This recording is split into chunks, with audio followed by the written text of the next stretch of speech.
solo donc bu coupe bi ñëwee nag day gën a mat parce que ku bëggoon football la ku bëggoon Sénégal la ku bëggoon équipe nationale. Alors président, si on remporte la coupe, quel sera le prochain? Vous rentrez directement au Sénégal?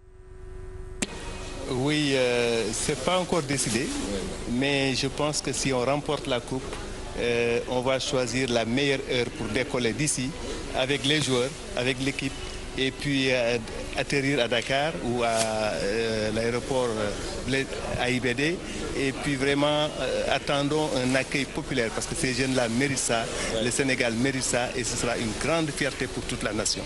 Et pour Grand Youssou? Waaw, fi mu ne nii je crois que ni booy yi bu ñu jëlee pot bi dañ leen di jébbal nag réew ma nag ak waa réew ma. Sénégal rek. dañ leen di jégg c'est-à-dire nañu xam ne que boobu ñook Sénégalais yi ñoo koy kooku boobu ñun effacé wu nañu. délégation bi nag xam nga ki ko jiite délégation officielle bi moom mooy le ministre directeur de cabinet MDC bu président de la République Augustin moom moo ko jiite. ñu ngi ci ànd ak vraiment délégation bu am solo ñëw pour taxawu kii président ci boppam détail par détail ñu ngi suivre vraiment affaire bi ñëpp sëriñ si ñaan nañu état bi def na li ko war xale yi def nañ li leen war ñëw nañu taxaw vraiment li ñu waroon def nañ ko li ci des nag mbiru yàlla la comme ni ko Pape waxee parce que nous sommes des croyants.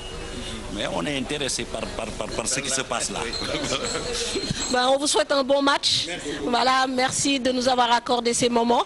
Donc, xam naa dañuy fexe ba jël yeneen réaction aussi parce que comme ni ngeen ko gisee jotaay bi rafet na am na ñu bëri ñu fi nekk ñoo xamante ni ay personnalité lañ mais surtout tey lu ñu réunir tey c'est le football donc c'est très important ñu ngi ciy profiter pour nuyu aussi grand Mara Dieng et donc tout à l'heure grand Youssou waxoon na ni.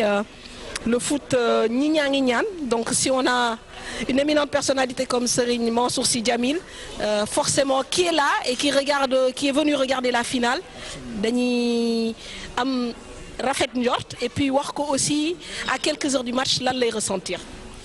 Li may ressentir mooy que ni c'est un grand jour. Déjà c'est l'effort de ces jeunes ñi nga xam ni fexe nañu ba àgg fii ñu àgg.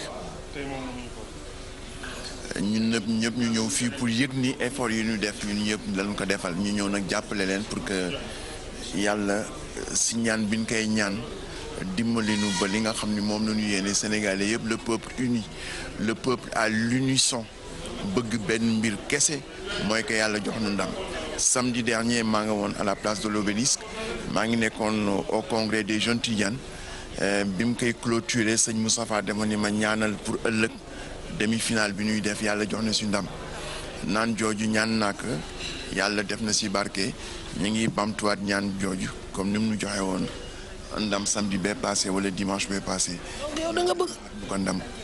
da ngay suivre football.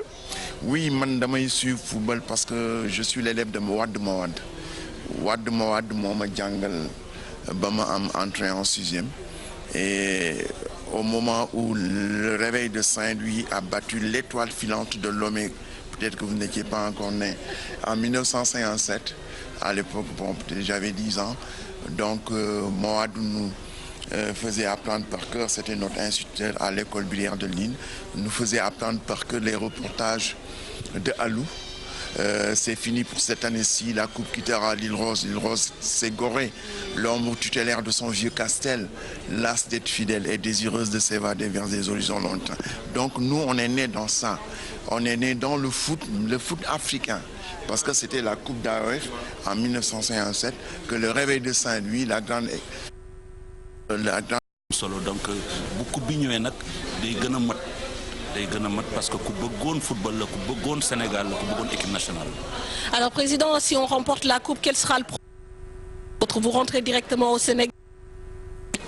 Oui, c'est pas encore décidé, mais je pense que si on remporte la coupe, on va choisir la meilleure heure pour décoller d'ici avec les joueurs, avec l'équipe, et puis atterrir à Dakar ou à l'aéroport AIBD, et puis vraiment attendons un accueil populaire parce que ces jeunes-là méritent ça, le Sénégal mérite ça, et ce sera une grande fierté pour toute la nation. Et pour Grand Youssou? Waaw fi mu ne nii je crois que ni booy yi bu ñu jëlee pot bi dañ leen di jébbal nag réew ma nag ak waa réew mi. Sénégal rek. dañ leen di jégg c'est-à-dire nañu xam ne ni que boobu ñook sénégalais yi ñoo koy kooku boobu ñun effacé wu nañu. délégation bi nag xam nga ñi ko ki ko jiite délégation officielle bi moom mooy le ministre directeur de cabinet MDC bu président de la République Augustine moom moo ko jiite.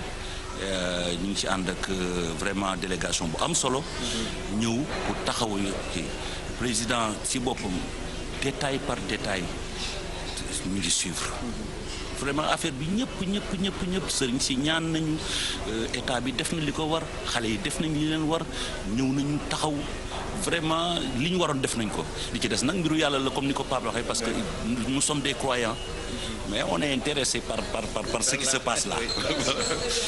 On vous souhaite un bon match. Voilà, merci de nous avoir accordé ces moments. Donc xam naa dañuy fexe ba jël yeneen réaction aussi parce que comme ni ngeen ko gisee jotaay bi rafet na am na ñu bëri ñu fi nekk ñoo xamante ni ay personnalité lañ mais surtout tey lu ñu réunir tey c'est le football donc c'est très important ñu ngi ciy profiter pour nuyu aussi grand Mara Dieng et donc tout à l'heure grand Youssou waxoon na ni le foot ñi ñaa ngi ñaan donc si on a une éminente personnalité comme Serigne Mansour Sy Djamil forcément qui est là et qui est venu regarder la finale dañuy am rafet njort et puis wax ko aussi à quelques heures du match lan lay ressentir.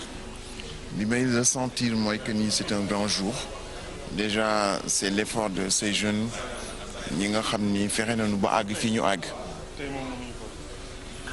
ñun ñëpp ñu ñëw fii pour yëg ni effort yi ñu def ñun ñëpp lañ ko defal ñu ñëw nag jàppale leen pour que yàlla si ñaan bi ñu koy ñaan dimbali nu ba li nga xam ni moom la ñu yéene Sénégalais yëpp le peuple uni le peuple à l'unisson bëgg benn mbir kese mooy que yàlla jox nu ndam. Samedi dernier maa nga woon à la place de l'Obélisque maa ngi nekkoon au congrès des jeunes Tidianes bi mu koy clôturer sëñ Moustapha dama ni ma ñaanal pour ëllëg. demi-finale bi ñuy def yàlla jox na ci ndam naan jooju ñaan nak yàlla def na ci barke ñu ngi bamtuwaat ñaan jooju comme ni mu ñu joxe woon ndam samedi bee passé wala dimanche bee passé. donc yow da nga bëgg. ko ndam da ngay suivre football.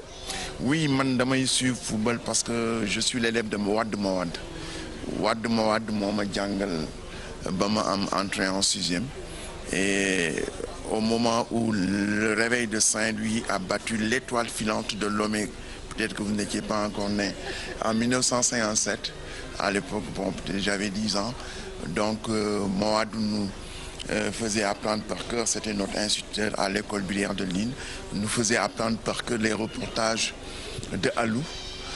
C'est fini pour cette année-ci, la coupe quittera l'île Rose. L'île Rose, c'est Gorée, l'ombre tutélaire de son vieux castel, lasse d'être fidèle et désireuse de s'évader vers des horizons lointains. Donc nous, on est nés dans ça.